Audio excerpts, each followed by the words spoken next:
Female ఫోయిటిసైడ్ అంటే ఏంటి అంటే ఫీటస్ కడుపులో పిండంగా తయారైన తర్వాత ప్రాణిని చంపేయడం అనమాట.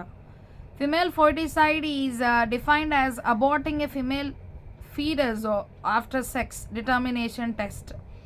అంటే ఇక్కడ ఏంటి అంటే కడుపులో ఉండగానే స్త్రీ యొక్క కడుపులో ఆ గర్భంలో పిండంగా అయిన తర్వాత ఆ పిండాన్ని వారు టెస్ట్ చేసినప్పుడు ఆ పరీక్షలో ఆ కడుపులో ఉన్నటువంటిది ఆడపిల్ల అని తెలిసిన వెంటనే వాళ్ళని చంపేయడం అనమాట.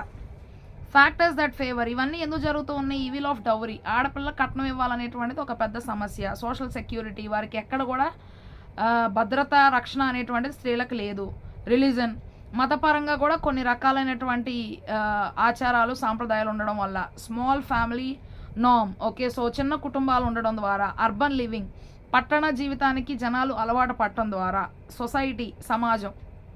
Evil of dowry, in marriage the groom demands that the brides father provide for his daughters maintenance since she is now a financial burden on him. ఇక్కడ ఏంటి అంటే మన యొక్క భారతదేశంలో ఉన్నటువంటి మన సాంప్రదాయం ఏంటి అంటే పెళ్లి చేసుకునేటప్పుడు స్త్రీని తన యొక్క తండ్రి పురుషుడికి, అంటే ఎవరినైతే చేసుకోబోతుందో ఆ పెళ్లి కొడుక్కి ఇచ్చి పెళ్లి చేసేటప్పుడు పెళ్లి కూతుర్ని వాళ్ళు ఇక నుండి ఈ పెళ్లి కూతురు బాధ్యత ఆ పురుషుడు, వారి యొక్క కుటుంబం, ఆ పెళ్లి కుమారుడు వారి కుటుంబం తీసుకోవాలి. కాబట్టి సో ఆమె బాగోగులు చూసుకోవడం కోసం ఈ పెళ్లి కూతురు యొక్క తండ్రి కొన్ని డబ్బులు ఆ పెళ్లి కొడుకు ఇవ్వాలన్నమాట. సో అట్లా ఇవ్వటం అనేటువంటి దాన్ని ఇక్కడ మనం వరకట్నం అంటాము, లేదు అంటే కట్నం అంటాం అనమాట. ఇక నుండి ఆయన చూసుకోవాలి కాబట్టి ఆ బాధ్యత అంతా కూడా డబ్బులు అడిగి తీసుకుంటాడు పెళ్లి చేసుకునే ముందు.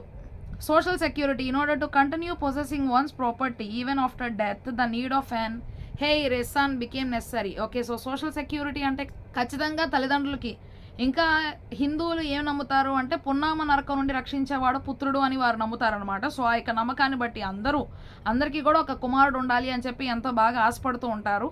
సో ఆ యొక్క ఉద్దేశాన్ని బట్టి వారి తదనంతరం వారి యొక్క ఆస్తిని, వారి యొక్క వైభోగాల్ని, ఐశ్వర్యాల్ని అనుభవించడానికి ఒకళ్ళు కావాలి, పరిపాలించడానికి ఒకళ్ళు కావాలి అనేటువంటి ఉద్దేశంతో ఒక కొడుకుని ఖచ్చితంగా కనాలి అని చెప్పి ప్రతి తల్లిదండ్రులు కూడా ప్రాచీన పురాతన భారతదేశంలో కోరుకుంటూ ఉండేవారు. అదే ఇప్పటి వరకు కూడా నెలకొంటూ ఉంది, అదే జరుగుతూ ఉంది. ఇంకా religion, the Ramayana represents the ideal women as obedient and submissive and advocates care of a male, first father then husband and then son. Okay, so Ramayana అనేటువంటి రామాయణము అనే పురాణంలో మనం చూసినట్లయితే కనుక స్త్రీలు అనేటువంటి వారిని ఖచ్చితంగా విధేయత కలిగి జీవించాలి.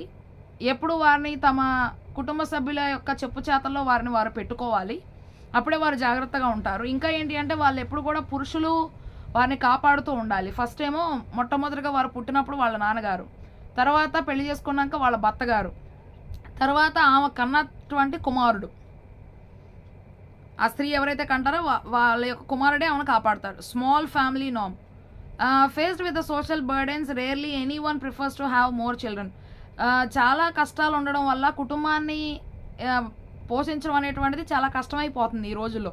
సో అందుకని ఎక్కువ మంది పిల్లలు మాకు అవసరం లేదు అనుకునే వాళ్ళు ఉంటారు. సో ఎక్కువ మందిని కననప్పుడు ఖచ్చితంగా పుట్టే ఒక కొడుకే మగపిల్లోడు అయితే బాగుండు అని కోరుకుంటారు. 1 or 2 ఈజ్ ద నామ్ ఆఫ్ ద డే. ఒకళ్ళైనా ఇద్దరైనా సరే, ఆ ఒకళ్ళైనా ఇద్దరిలో ఖచ్చితంగా ఒక మగపిల్లడు ఉండాలని కోరుకుంటారు, కానీ ఆడపిల్లని ఎవరు కోరుకోరు. Society today, it speaks of a whole society that has gone corrupt. ఇప్పుడు మనం చూసినట్లయితే యావత్ సమాజం అంతా కూడా చాలా చెడ్డగా తయారైందనమాట. Desiring destruction of half its population. ఉన్నటువంటి జనాభాలో సగానికి సగం మందిని పాడు చేయడానికి, నాశనం చేయడానికి కూడా వెనకాడట్లేదు. RV secular? నిజంగా మనం చూసినట్లయితే మన యొక్క దేశంలో అన్ని మతాల వారిని మనం ఒకేలాగా చూస్తున్నామా? సాంఘిక పరంగా అందరినీ ప్రేమిస్తున్నామా? అందరూ ఒకటే అనుకుంటున్నావా? మానవత్వాన్ని కలిగి ఉంటున్నావా? ఇతరుల ప్రేమను కలిగి ఉంటున్నావా అన్నది చూసుకోవాలి.